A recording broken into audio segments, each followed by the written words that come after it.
silipnan sa Purok 5, Barangay Poblasyon, Banwa, sang Kawayan, pasado las 9 sang gabi sang Disyembre 4. Ang biktima ang ginkilala kay Jimo Redimo, 37 anyos, ang Purok 5, samtang suspect ang susitado naman ginkilala kay Benji Chavez, 28 anyos, sang Purok 3, tanan sang Barangay Poblasyon, Banwa, sang Kawayan. Sulo kay Police Major Gary Alan Rizuma, hepe sang Kawayan PNP. Halin sa ilimnan sa Redimo kag Chavez ang nagluntad ang krimen. Sa investigasyon sa kapulisan, ginpahay ni Rizuma nga ginaligar ni Chavez nga ginhampangan sa biktima ang iya kalibre 38 nga revolver kag sang gintaya ini sa iya nga ulo. Aksidente nga naglupok ang armas. Pila sa ulong na angko ni Redimo nga gintunaan sang iya kamatayon. Pagpahayag ni Rizuma, nagapangita sila sang saksi nga mahimo nakakita sang krimen agud maklaro ang matuod nga natabo. Sa karon nagapabili na preso sa custodial facility sang Kawayan PNP si Chavez. Patay man ang isa ka senior citizen matapos namungguan sa itong Domingong adlaw sa isa ka Toyota pick-up nga ginamaneho sa isa ka Brazilian national. Ang biktima gingkilala kay Cecilia Valentino, 64 anyos, pumuluyo sa barangay Minuyan, Banwa, sang Murcia. Gindeklarar ni Dr. Jamal Portillo, attending physician sa Metro Bacolod Hospital, nga napatay si Valentino matapos madala sa ospital. Nagsungka naman ang driver sa Toyota pick-up nga ginamaneho ni Julio Cesar Aquino, 44 anyos, pumuluyo sa Bethany Court sa Barangay Estefania. Sunod kay Police Chief Master Sergeant June Garong, traffic investigator sa Police Station 4, nagatabok sa dalan sang Burgos Street atubang sang Banga Capitol Hill Subdivision sa Barangay Estefania si Valentino sang mabunguan sang salakyan. Sunod kay Garong, anda magbulig si Aquino sa pamilya ni Valentino nga yara karon sa custodial facility man sa Police Station 4. Na-recover naman ang masobra 100,000 pesos nga balor sa ginasuspetsuhan shabu sa drug buy-bust operation sa Silay City Police Station sa Gomez Extension Street, Barangay 4, syudad sa Silay, pasado las 12 sang Sabado sang hapon, Desyembre 3. Ang nadakpan ang ginkilala kay June Pepito, 35 anyos, isa ka mekaniko kag residente sang Kali 11, Bonifacio, Barangay 2 sa among mga syudad. Si Pepito ang ginakabig nga street level individual kag nalista man sa drugs watch list sang Silay PNP. Na-recover kay Pipito ang duwa ka tatlo ka medium size kag siyam ka magagmay nga sachet sang suspected shabu nga ginabulubanta ng gabugat sang 17 gramo kada kabili sang 115,600 pesos. Nakumpiskar man sa buy-bust operation ng drug paraphernalia. Si Pipito ang ginpasakana sang kaso kahapon o nagligan ni Disyembre 5 kag karon nagapabili na preso sa custodial facility sang Silay City Police Station. Naaresto naman ang top 8 most wanted persons sa Bacolod PNP ngayara sa target list ng PIDEA Regional Level kag PIDEA Negros Occidental matapos maserbihan sang warrant of arrest sa kasong paglapas sa Republic Act 9165 o ng Comprehensive Drugs Act of 2002. Ang naaresto gikilala sa kay Jojan Villar, 34 anyos, kag residente sa sitio Sibucao, Barangay Banago, siyudad sa Bacolod. Ang warrant of arrest ang ginpapanaong ni Judge sa Armcel Leyte Mercader sang Regional Trial Court Branch 48 sa siyudad sa Bacolod sa Agosto 1, 2021, kag wala sang ginrekomendar nga piyansa. Sunod kay Lieutenant Colonel Jofer Cabural, ang Chief sang City Intelligence Unit, si Villar Anakpan Sadto sa bypass operation sang CDEU. Palayag ni Cabural nga nagbato pa si Villar sa kapulisan sang ginserbi ang warrant sa diin naggabot sang kalibre 45 nga armas kag gintiro si Police Staff Sergeant Heriberto Legaspi III sang makadua ka beses apang dibuenas nga wala maigo. Tungod sa natabo, luwas sa illegal nga droga, magapakatubang man si Villar sang kaso nga paglapas sang Comprehensive Firearms and Ammunition Regulation Act tungod sa pagbato kapag malupok sang armas. Si Villar karon yara sa custodial facility sa Police Station 3. Arestado naman ang duha ka mga kawatan matapos naaktuhan nga nagapangawat sa isa ka puloy-an sa Sitio Cogon 3, Barangay Alimango, syudad sang Escalante, pasado las 4 sang kagahon sang Desyembre 4. Ang mga suspect ang ginkilala nga sanday Jobert Calabroso, 26 anyos, kag Paulo Caldito, nga lunsay residente sang Barangay Balintawak sa among syudad. Sa investigasyon sang Escalante City Police Station, ginguba sa mga suspect ang kandado sa mayor nga pertahan sang balay ni Cristina Manun Manunag, 27 anyos. Diri silang naglabay pasulod sa isa ka kwarto sa diin nahamtang ang mga gadgets. Nakitaan mismo ni Manunag nga ginakuha sa mga suspect ay isa ka cellphone, isa ka grinder, 3 ka spare cutting disc kay iban pa nga gamit. Nadakpan naman ang mga suspects ang nagresponde sa ang mga barangay tanod kag karon preso ang duha sa custodial facilities ng Escalante City Police Station. Nagaserbi naman ng inspirasyon para sa makatapos ang 303rd kag 302nd Brigade Philippine Army ang mga nabilin pang World War II veterans sa Isla San Negros matapos kinatagan sa US Congressional Gold Medal Awards sa Tungtelikdan sa Sabado sa Silliman University. Sunod kay 302nd Brigade Commander Brigadier General Leo Peña, upod si Brigadier General Inocencio Pasaporte nga nagtambong kag nangin saksi sa paghatag sa Gold Medal Awards kag pasidungog sa 41 ka mga war veterans sa ila ngangin pangunahan. Ini ni Kevin McAllister, ang acting director sa US Department of Veterans Affairs, PVAW Administrator Henry Suhor kag DND Undersecretary Reynaldo Mapago. Sunod kay Peña, nga ang 41 ka mga veterano sa Isla San Negros, ikatatlo na ka probinsya matapos damlag paghinatagan man sa award ni McAllister ang mga World War II veterans sa Cebu kag Bohol. Arestado naman ang isa ka lalaki samtang nakapalagyo ang upod sini matapos magresponde ang kapulisan sa tawag sa isa ka concerned citizen nga may ginakawat nga motorsiklo sa Dalan Gonzaga, Barangay 1, Ciudad San Victorias, pasado launa sang kagahon sang Disyembre 5. Ang nadakpan ang ginkilala kay Giancarlo Laura, 19 anyos, samtang nakapalagyo naman ang ginkilala kay Joe Marie Esperida Jr., legal ang edad kag residente sang Barangay 14 sa among syudad.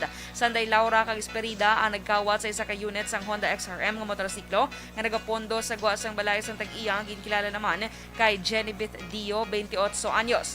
Naaktuhan sang nagresponde ang kapulisan sa De Laura kag Esperida nga ginasakyan ang kinuwatan ng motorsiklo kag layo nga gindakop si Laura apan nakapalagyo naman si Esperida. Preso karon si Laura sa custodial facilities sa Victoria City Police Station apa ang duhagit ka mga suspetsado ang magapangatubang sang kaso.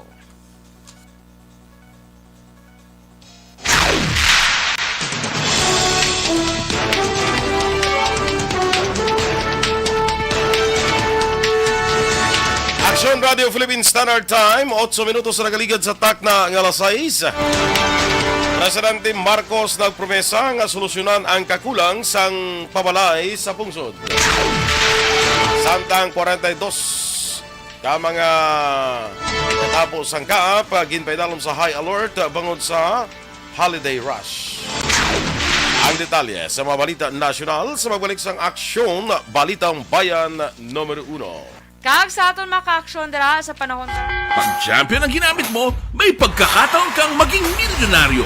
Champion na, milyonaryo pa! Ilagay sa isang papel ang iyong name, age, address, phone number at pirmahan. Ilagay sa isang white legal-sized envelope at lakipan ng alinman sa mga required proof of purchase. Kasama dito ang tamang bilang ng empty sachets, wrappers at mga pouch ng Champion Superpower Detergent at Champion Antibacterial Fabricon. Sa labas ng envelope, ilagay ang promo title, ang POP na ginamit at MBC station na yung pinakikinggan. At ihulog ang iyong entries sa mga drop boxes na makikita sa iyong mga favorite MBC radio stations. Mas maraming entries, mas malaki ang chance mong manalo. Mamimigay kami ng 1 million pesos sa ating grand draw at libo-libong piso pa in cash sa mga weekly draws na magaganap sa mga MBC radio stations nationwide. Champion na, milyonaryo pa. Champion, tapat po sa inyo. Brought to you by Champion Superpower Detergent with X-Stain Technology at Champion Antibacterial Fabric Conditioner.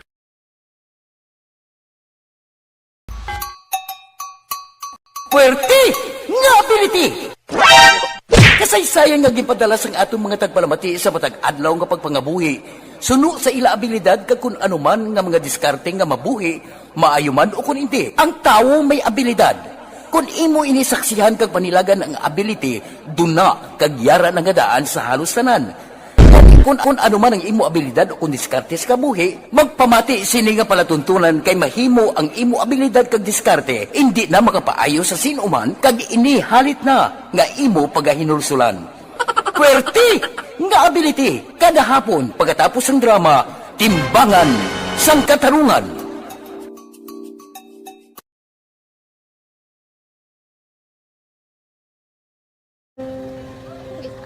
Anak, ano nang nauya ako magulang.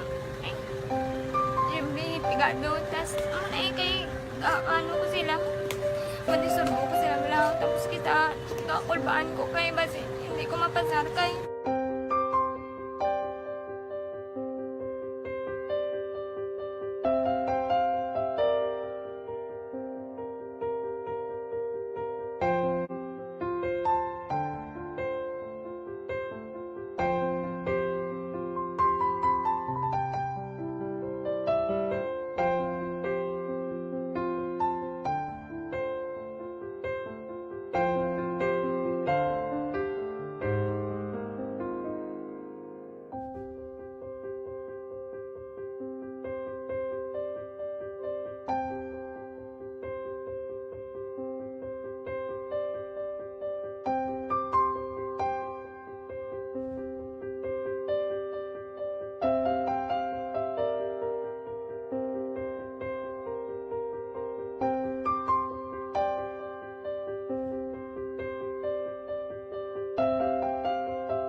Sa kaalam yaya, garantisado gi ko 100%.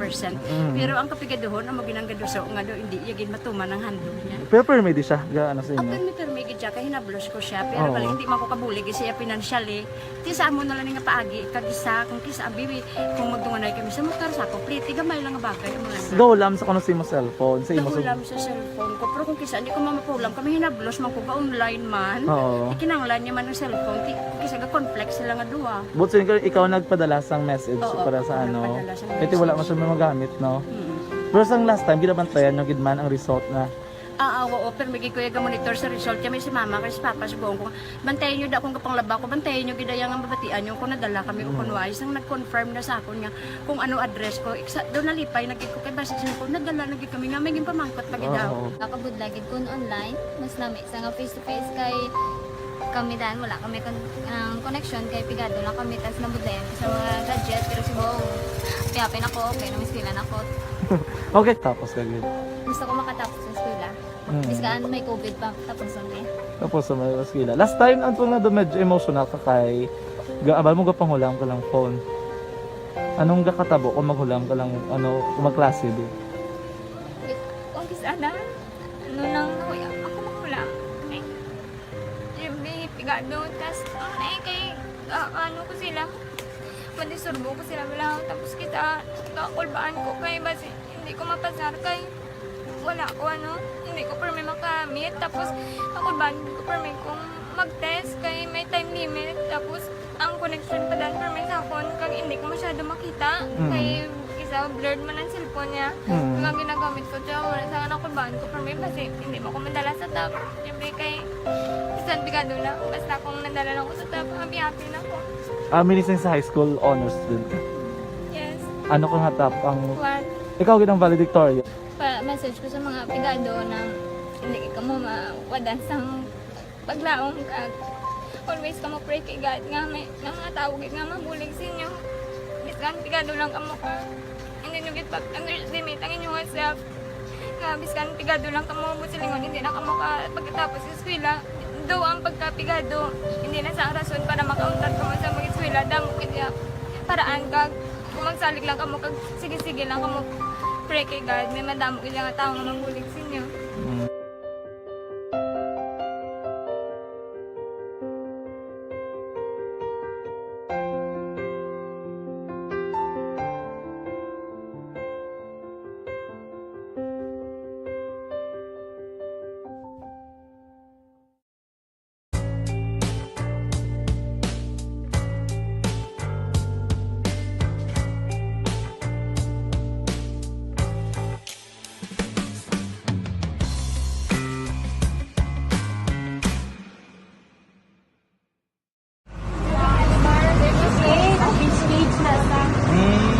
For every shared story is an inspiration for many. But it could be more inspiring if that story comes from those who are less heard. When asked about how we were able to select Mulukabok Integrated School in Sagay City as a beneficiary of the annual Balik Eskwela program? The answer is very simple. Frankly speaking, we wanted to see and experience the renowned Molokabok footwalk in its beautiful nature.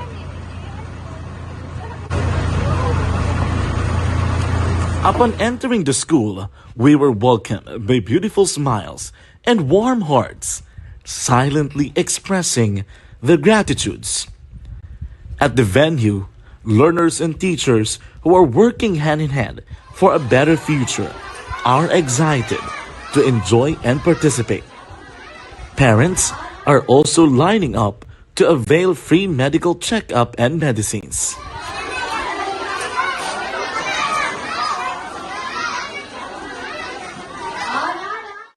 Indeed, nothing is impossible and unreachable until you personally see the real situation of a certain location.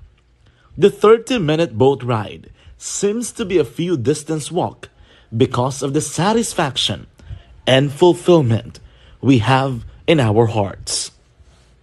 Behind the awesome facade is a totally different story.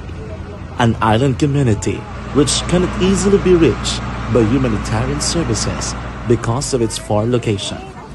But now, Aksyon Radio Bacolod made it possible because we believe that like news, our service is limitless. Thank you, sponsors. Thank you, God.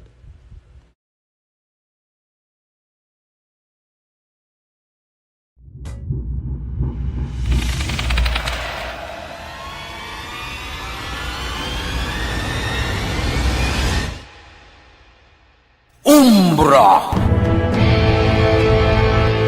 Umbra! Mga misteryo, katingalahan, pantasya, kagkatanagaan sa likod sang mga lanto. Action Radio Philippines Standard Time, las 6:18. Sa detalye na sang mga balita nasyonal. Liwat nga nagpasiguro si Presidente Ferdinand Marcos Jr. nga iya solusyonan ang kakulang sang pabalay sa pungsod. Si Marcos ang nanguna sa awarding sang Certificates of House and Lot sa mga beneficiaryo sang housing projects sang NHA sa 30,000 ka housing units sa Biluga Pungsod sa Naik, Cavite. Ginpahag ni Marcos, nagapabilin ang handom sini nga makapatindog sang di kalidad kag barato nga babalay ilabi na sa mga pigado.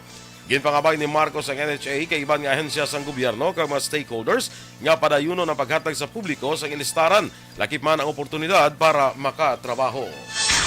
Ginpaidalom naman sa Civil Aviation Authority of the Philippines sa kaap sa high alert ang 42 ka mga commercial operating airports kadungan sa holiday season. Sudod sa kaap, nag-coordinate na sila sa manatungdan ni ahensya sang gobyerno kag airlines agod mapaalerto mga personnel sa passenger traffic. Nagapakita sa datos sang kaap nga may 16 milyones ka mga pasahero ang nagabiyahe sa kaap air o kung nagbiyahe sa kaap airports halin sa Enero tugtub Oktubre sa diin ginapaabot na ang pagdagsa pa sini nga bulan.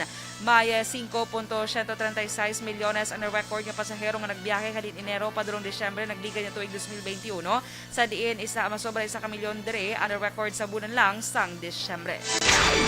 Ginpahayag naman ni Philippine Coast Guard Commandant Admiral Artemio Abo nga ipaidalom sa heightened alert status ang PCG bangod sa mga Filipino nga napaabot nga magabiyahe sa karon nga panahon sang Pasko. Suno kay Abo, karon nga Pasko, tuman kadako o kung kasako sang mga Filipino sa pagbiyahe gamit ang transportation system.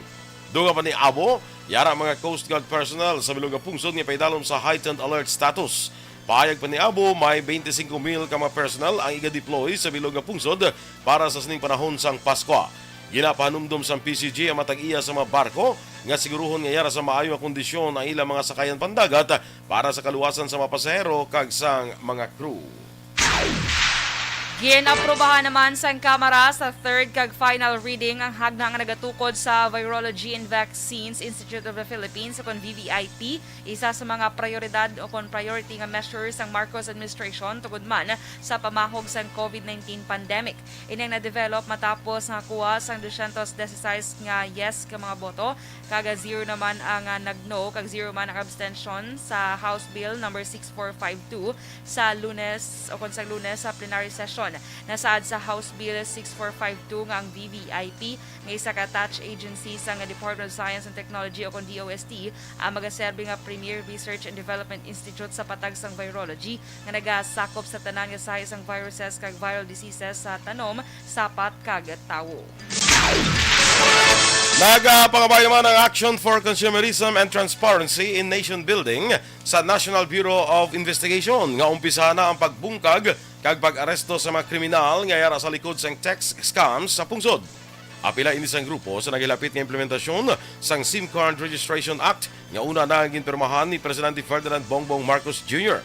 Sunod kay Jake Silo, Secretary General sang Action for Consumerism and Transparency in Nation Building, perfect storm para sa foreign kag local syndicates ang pagpatuman sang bagong alayi para mapatuman ang perfect heist. Maayo ni nga oportunidad para sa mga kriminal nga makapatigayon sang massive fraud o kung lapnagon nga pagpanginto sa 2023 kung mapatuman ang SIM Card Registration Act. Suno kay Silo, hindi matago nga subong pa lang, nagabuelo na ang mga kriminal sa pagpalaptas ang sunod-sunod nga tax scams. Sa sininga paagi suno sa iya, may baluan ang OTPs tubtob sa matumod ang mga bank accounts sa mga biktima. Sa bangod sinig na pangabay sang grupo sa NBI nga mag-aksyon sa gilayon karon pa lang nga tuig. Nagpatigayon ang Department of Health o DOH sang 3 kadlaw nga nationwide COVID-19 vaccination drive sa handom nga mapasaka ang kadamuon sang kabataan edad 5 tubtob 17 anyo. Si DOH Officer in Charge Maria Rosario Verriere kag local government officials ang nanguna sa paglansar sang bakunahang bayan halin Disyembre 5 tubtob 7 sa syudad sang Davao. Sa vaccination ginpanumdum ni Verriere ang importansya sang pagbakuna labi na mga younger population sa karon nga nagbukas na ang face-to-face classes. Sa datos ng DOH, tubtob Nobyembre 30, may 5,333,423 ka mga kabataan edad 5 tubtob 11 anyos ang fully vaccinated na batok sa COVID-19 niyang katumbas sa 48.9% sa 10.8 milyones nga target population sang nasambit nga age group. Nagtambong naman sa investigasyon sang Percy Lapid case si Suspended Bureau of Corrections Chief Gerald Bantag. Sa nabuluan, isa si Bantag sa ginatudlo nga utok sa pagpatay kay Lapid kag ginaligar middleman nga si June Villamor. Wala nakatambong si Bantag sa unang hearing sa kaso sa Nobyembre 23 bangod sa sala nga middle name sang supena batok sa iya. Si Bantag nakapakatubang sang duha ka kaso sang murder. Duyag naman sa kampo ni Suspended Bureau of Corrections Director Gerald Bantag nga mag-inhibit ang Department of Justice sa kaso nga ginpasaka batok sa iya. Suno sa legal counsel ni Bantag nga si Attorney Rocky Balisong, mag-file sila sa motion for inhibition batok sa DOJ Prosecution Panel.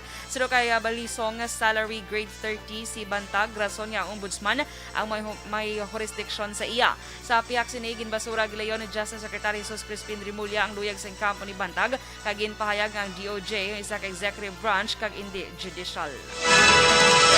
Samtang ginapatunan sa karon sa isa ka grupo ang manugyan nga hindi pagdayunon ang plano nga Sovereign Wealth Fund. Ini sa tuyo nga maproteksyonan ang credit rating sang pungsod labi na sa panahon sang problema sa ekonomiya sa dakong abahin sang kalibutan. Madumdumaan ginaduso sa mga mamalidha ang hagna nga magadihon sang Maharlika Wealth Fund nga magausar sang pondo sang government agencies pareho sang Government Service Insurance System kag Social Security System. Sa piyak nga suportado ni Finance Chief Benjamin Diokno ang plano, ginpahayag sa mga analyst nga magamadnilagon lamang ini kung masiguro nga mahilway sa korupsyon kag madumalahan sang maayo. Sunod kay Philippine Chamber of Commerce and Industry President George Barcelon, ang iningasay sang investment mahimo magresulta sa pagduda kag makaapekto sa credit rating sang pungsod. Arestado naman sa isa ka entrapment operation sa Pasay City ang isa ka Chinese imbulbado sa kaso sa human trafficking. Ginaresto ang suspect sa isa ka condominium sa Pasay sa inimbulbado ini sa pagpamugaw sa isa ka menor de edad kag duha pa ka mga biktima. Ginpatikayan sa kapulisan entrapment operation matapos nagpangayos ang bulig ang himata sa menor de edad. Sunod naman kay Police Colonel Byron Tabernilla, online ang transaction para sa nasambit nga pagpamugaw. Sunod kay Tabernilla, nagarenta sa condominium unit ang isa ka ang ang nagirenta sang condominium unit ang mga suspect para sa ilang operasyon. Ginpahag naman sang suspect nga customer lang siya kag hindi involbado sa pagpamugaw. Panugyan naman ni Tabernilla sa mga ginikanan nga giyahan ng mga kabataan para hindi mabiktima sang kaangay nga modus. Kinaimbestigahan sang kapulisan kung ano kadalo mang ginaligar human trafficking nga modus nga ini. Action Radio Philippines Standard Time, las 6:25. Inyong ginamatiyan na aton mga balita. Diri sa Action, Balitang Bayan numero 1. Standby na sa Action Report second portion. Bud Action Fred Salanga. Balikay kita sa Action Balita Morning Edition. Upod gapon sa inyo News Team. Aksyon Dorel Cabato. Kag Action Boy Duran. Una sa balita, una sa aksyon. Sa Bacolod Action Radio. GSM Blue. Choose one.